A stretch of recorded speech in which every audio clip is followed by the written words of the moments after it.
নজরুল ইসলাম উনি কিছুই বলতে পারেননি।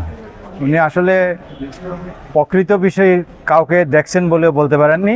ঘটনাস্থলের কাছে ওনার বাড়ির সামনেই হয়েছে, উনি কবুতরকে আদার খাওয়াইতেছিলেন, সেখান থেকে দেখছেন বললেন, কিন্তু কে কি করছে কিছুই জানে না। আর একজন নজরুল ইসলাম, তিনিও এলাকার সাক্ষী, আবার সাব্বির আলম খন্দকারের বেয়াইও হয় বটে, উনিও দেখেন তিনিও কিছু জানেন না।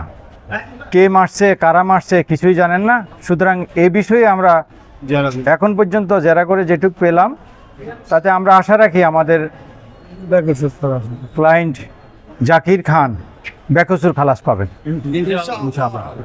সাব্বির আলম খন্দকার কিন্তু এই সন্ত্রাস, মাদক, চাঁদাবাজির বিরুদ্ধে